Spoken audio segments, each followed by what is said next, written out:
یک شخص حکایه میکند که من به پیش یک خانه میگذشتم که داد و فیغانی یک شخص شنیدم و نگاه میکنم که دستش از همین راست کی توش نیست و آمدم از او پرسیدم این چی سبب است، چی داد میگویی؟ گفت بسیار یک کیسه عجیب دارم، برای تو بیان میکنم، در صحیفه های تاریخ بنویس تا که برای آینده ها درس شود. من روز از دست یک بیچاره مظلوم همین ماهی را گرفت، یک ماهی گرفتم تا به خانه نارسیده که همین ماهی از انگشت من گزید. تا خانه رفتم سوز و گداز این انگشت قد نمیشد. نزد طبیب آمدم، گفتن حتمی این انگشت بریدن در کار. انگشت بریدم، از بین یکان ساعتی گذشت که درد به سوی دستها آمد. باز نزد طبیب آمدم، گفت بنده خدا، گفت تا دستت اگر از آرنج بریده نشود این درد از وجود تو گم نمی شود. آمد میگوید دستم از آرنجش بریدن، باز این درد عالی تا حال دور نشده که درد به سوی شانه آمد. طبیب گفت برادر عزیز دست از شانه بریدن در کار. تا حال با از شانه میبرن لیکن تمام بدن من میسوزد. این به خاطر چی بود؟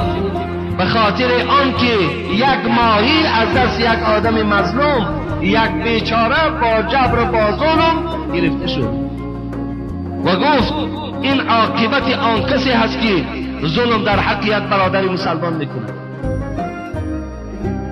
یا شمس الدین ذهبی میگوید وقتی که صحابه پیغمبر از دست بیدین های مکه مکرمه به حبشیستان هجرت کردند و بعد وقتی از اونجا گشته و به نزد رسول الله آمدن، رسول الله پرسید کنی حبشیستان برای من حکایه کنید، چی ها دیدین؟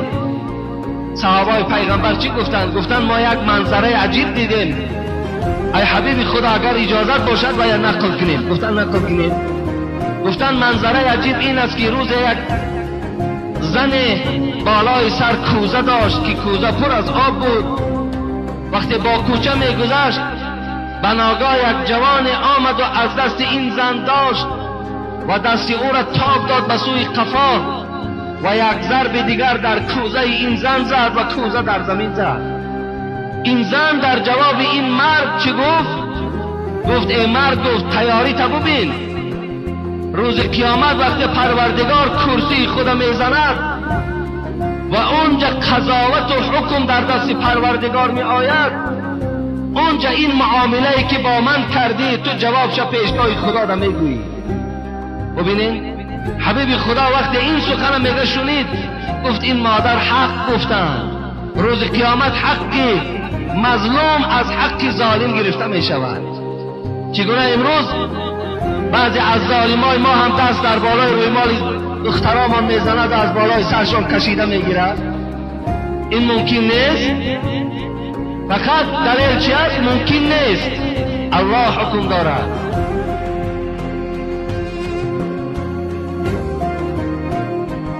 در صنف 9 و 10 اگر حامله دار شود ممکن است. اگر پدر و مادرش در خجالت و شرمندگی و در بی‌آبرویی قرار دهد ممکن است. اگر تمام بدن او را چه اهل مکتب چه اهل کوچه تماشا کند ممکن است. فقط بالای سر او در روی مال ممکن نیست. از خدا ترسیدن در کار. این ظلم است.